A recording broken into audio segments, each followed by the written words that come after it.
अगर आप 90s के बच्चे हैं तो आपको दूरदर्शन के बहुत सारे शोज के नाम याद होंगे। उनमें से एक पॉपुलर शो का नाम था फूल खिले हैं गुलशन गुलशन। एक टॉक शो था, बल्कि इंडियन टेलीविजन का पहला टॉक शो हुआ करता था। तबस्सुम गोविल उसे होस्ट करती थी और आज का जो एपिसोड है वो तबस्सुम को ही याद करते हुए हमने बनाया है। तबस्सुम का मतलब उर्दू में होता है मुस्कुराहट। तबस्सुम एक ऐसी एक्ट्रेस और टेलीविजन पर्सनालिटी थी जिनके नाम की खूबी उनकी पर्सनालिटी में पूरी झलकती थी। उनके स्क्रीन पर आते ही व्यूअर्स के चेहरे तबस्सुम से खिल उठते थे। वेटरन एक्टर और इंडियन टेलीविजन के पहले टॉक शो फूल खिले हैं गुलशन गुलशन की होस्ट तबस्सुम गोविल का 18 नवंबर को 78 इयर्स की उम्र में इंतकाल हो गया। इसलिए आज का जो एपिसोड है इसमें हम मुस्कान के बारे में बात करेंगे, तबस्सुम के बारे में बात करेंगे। उदास होकर सैड म्यूजिक के साथ नहीं करेंगे, मुस्कुरा के करेंगे। तबस्सुम की जो लेगेसी है मुस्कुराने की, खिलखिलाने की, उसी तरह की म्यूजिक के साथ इस पॉडकास्ट की शुरुआत करेंगे।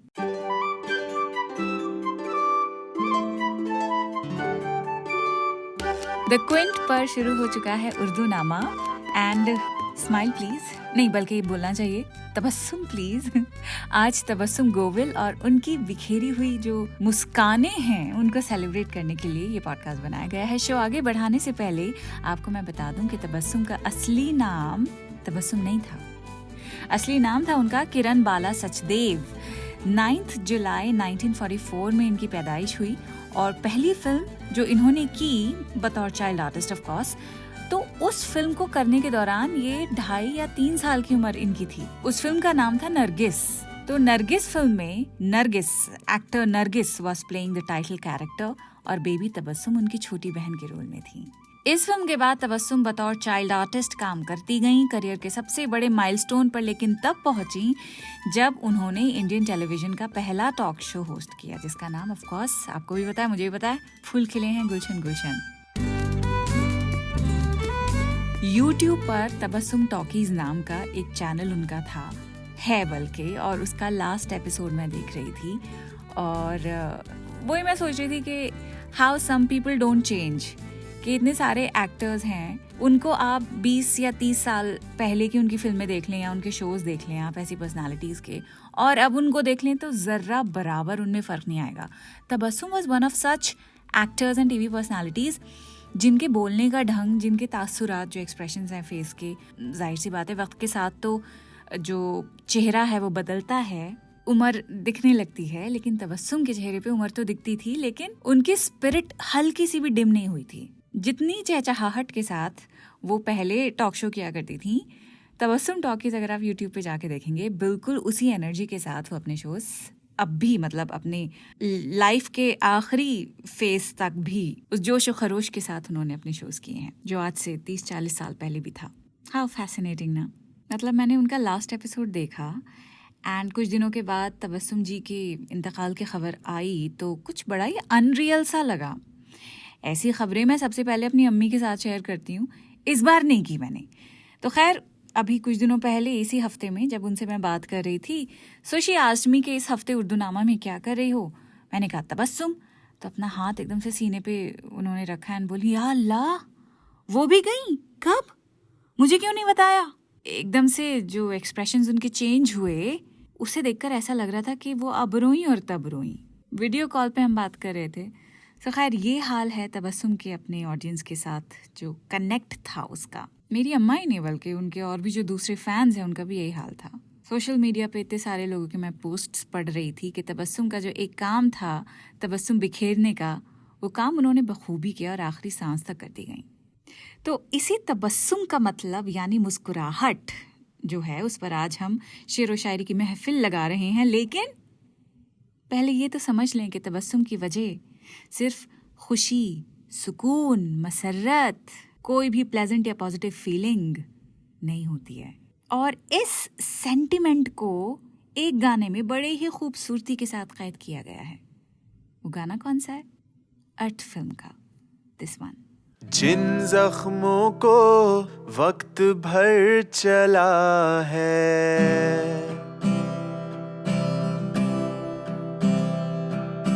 जिन जख्मों को वक्त भर चला है, तुम क्यों उन्हें छेड़े जा रहे हो? क्या गम है जिसको छुपा रहे हो? तुम इतना जो मुस्कुरा रहे हो, क्या गम है जिसको छुपा रहे हो? तुम इतना जो मुस्कुरा रहे हो, तुम इतना जो मुस्कुरा रहे हो। प्रतीक लिधु की आवाज में आपने ये गाना अभी सुना है उर्दू नामा पर। कुछ ऐसी पॉलिसीज हैं जिनके तहत हम गाने इस्तेमाल नहीं कर सकते, इसलिए प्रतीक लिधु और मैं आपके उर्दू नामा के लिए सेल्फ अपॉइंटेड सिंगर्स हैं, just to give you a heads up. है ये जो गाना है, इसके इंटरप्रिटेशन के बाद इतना तो कहा जा सकता है कि हमने इतनी फिल्में देख ली हैं और इतनी पोएट्री पढ़ ली है कि इतना समझ आ चुका है कि मुस्कुराने की वजह हमेशा खुशी या सुकून, या जैसे अभी थोड़ी देर पहले बता रही थी कि कोई भी प्लेजेंट इमोशन नहीं हो सकता। जब गम तकलीफ बयान नहीं होती है, जब हार मान ली जाती है और हार मान के जो स्माइल चेहरे पर आ जाती है, जब सारे कंट्रोल्स आप अपने हाथ से छोड़ देते हैं, एकदम सरेंडर कर देते हैं, तो उस वक्त जो चेहरे पे स्माइल आती है तो उसमें सैडनेस का भी गहरा शेड होता है। जिगर मुरादाबादी ने भी अपने एक शेर में बहुत खूबसूरती से इस बात को कहा है। लिखते हैं, अश्कों के तबस्सुम में, आहों के तरन्नुम में, मासूम मोहब्बत का मासूम फसाना है। अश्क यानी आंसू, तरन्नुम का मतलब होता है वो वर्ड्स जिन्हें म्यूजिक दी गई हो, जिन्हें किसी लय में गाया गया हो। शायर कहता है कि बहते हुए आंसुओं में एक तबस्सुम है, मुस्कान है, आहों में एक लय है, तरन्नुम है, म्यूजिक है, और ये दोनों ही चीजें एक इनोसेंट मोहब्बत की रुदाद बयान करती हैं। जोश मलिहाबादी का भी आप ये शेर सुनिए। लिखते हैं, तबस्सुम की सजा कितनी कड़ी है, गुलों को खिल के मुरझाना पड़ा है। यानी फूल जो है उसकी सजा ही खिलने की ये है कि बाद में उसको मुरझाना पड़ता है। उबैदुल्ला अलीम यहाँ अपने महबूब की तारीफ करते हुए कह रहे हैं कि उसकी खूबियों की फहरिस्त, जो लिस्ट है उसकी क्वालिटीज की, वो बहुत लंबी है and probably he doesn't have words for them. लिखते हैं, इश्वा भी है, शोखी भी, तबस्सुम भी, हया भी। इश्वा भी है, शोखी भी, तबस्सुम भी, हया भी। जालिम में और एक बात है इस सब के सिवा भी।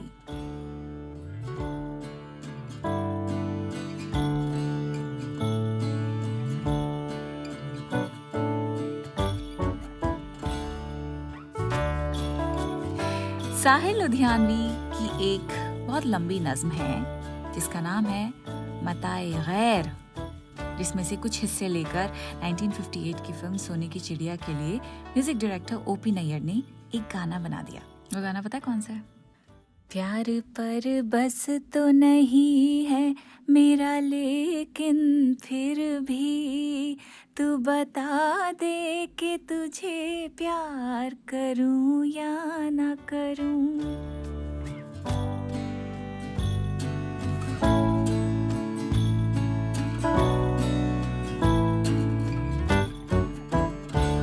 याद आ गया ना?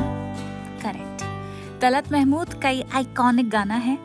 साहिर लुधियानवी की जो नज्म है मताए गैर, और इस नज्म के जिस हिस्से से गाना लिया गया है, अब मैं वो हिस्सा आपके लिए पूरा पढ़ रही हूँ। इसमें से 2 लाइनें गाने में ली गई हैं और 2 नहीं ली गई हैं। इसमें शायर कहता है कि उसके महबूब की एक मुस्कान ने उसके सोए हुए जज्बात अरमान जगा दिए हैं। सिंपल सी बात है, लेकिन choice of words Sahir Ludhianvi के जो हैं वो कितनी खूबसूरती से इस्तेमाल किए गए हैं। सिंपल सी बात को कितनी खूबसूरती से डेलिकेटली बयान कर रहे हैं। सुनिए, प्यार पर बस तो नहीं है मेरा, लेकिन फिर भी तू बता दे कि तुझे प्यार करूं या ना करूं। तूने खुद अपने तबस्सुम से जगाया है जिन्हें, उन तमन्नाओं का इजहार करूं या ना करूं।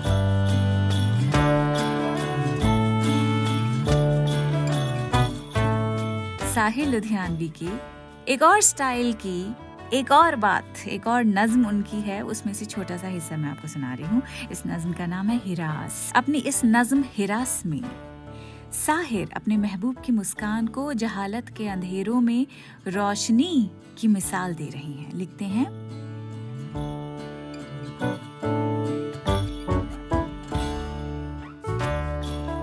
तेरे होठों पे तबस्सुम की वो हल्की सी लकीर मेरे तख़य्युल में रह रह के झलक उठती है। तख़य्युल यानी इमेजिनेशन, ख्याल से तख़य्युल बना है। तख़य्युल, इमेजिनेशन। तेरे होठों पे तबस्सुम की वो हल्की सी लकीर मेरे तख़य्युल में रह रह के झलक उठती है। यूं अचानक तेरे आरिस का ख्याल आता है, जैसे जुल्मत में कोई शम्मा भड़क उठती है।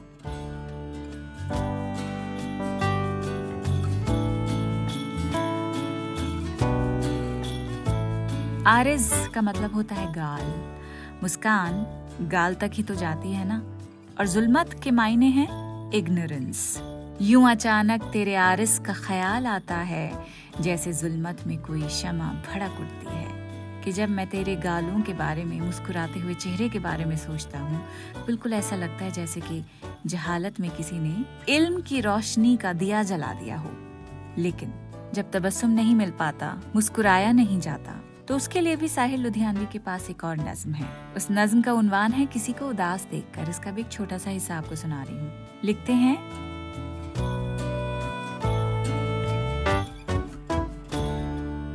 तुम्हें उदास सा पाता हूँ मैं कई दिन से, न जाने कौन से सदमे उठा रही हो तुम।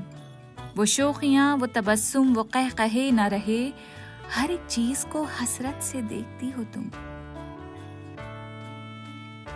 क्योंकि ये नज्म उदासी पे है, इसलिए मुझे लगता है कि तबस्सुम की कीमत तब ज्यादा होती है जब उदासी भी दिल खोल के जी ली जाए। उदासी कब आती है?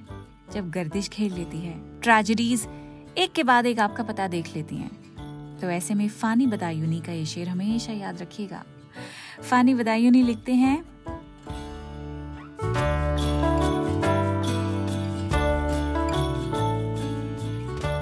हर मुसीबत का दिया एक तबस्सुम से जवाब, हर मुसीबत का दिया एक तबस्सुम से जवाब, इस तरह गर्दिशे दौरां को रुलाया मैंने। गर्दिशे दौरां यानी जिंदगी के उतार चढ़ाव। कितना सही, कितना अप्रोप्रिएट और कितना मोटिवेशनल शेर है ये, है ना। बुरे वक्त को रुलवा देने का मतलब होता है हिम्मत ना हारना, है कि नहीं। हौसले की गर्माहट के साथ मुश्किल वक्त के जाड़े को पिघलाइए, हार ना मानिए। अब चाहे गर्मी को पछाड़ना हो कि सर्दी का मौसम अब शुरू हो गया है, उसको पछाड़ने की बात हो, हिम्मत मत हारिए। अब बीमार मत पड़िए प्लीज। दिसंबर शुरू ही हो गया है, तो सर्दी तो सबसे पहले बहुत बहुत मुबारक हो आपको। और सेलिब्रेट करने के लिए गजक, मूंगफली की पत्त मैंने मंगा लिया ऑलरेडी। साथ ही मटर पुलाव बनाऊंगी मैं, उसके साथ शलजम का अचार भी बन जाएगा। एंड नॉन वेजिटेरियंस के लिए जो मेन्यू है उसमें पाए विद खमीरी रोटी है। सब कुछ घर में पकाऊंगी मैं, लेकिन ये सब होगा अगले हफ्ते। सर्दी स्पेशल पोएट्री और मेरी कुछ खास सर्दी स्पेशल रेसिपीज। देखो, सर्दी को तो मैं खाने के साथ ही रिलेट करती हूँ। गर्मियों में तो वैसे ही मेरा दिल एकदम से उचाट हो जाता है, खाने पीने का बिल्कुल दिल नहीं जाता है। सारी कसर मैं सर्दियों में आके निकालती हूँ। तो जब मैं शेर व शायरी आपके साथ शेयर करती हूँ, जो मैं पढ़ती हूँ आपके साथ शेयर करती हूँ, तो खाने और पकाने की जो रेसिपीज हैं वो क्यों ना करूँ। तो एक सर्दी स्पेशल एपिसोड उर्दू नामा का आपको अगले हफ्ते सुनना पड़ेगा। इंतजार करिएगा, भूलिएगा मत। अगले हफ्ते मिलूंगी। खुदा हाफिज।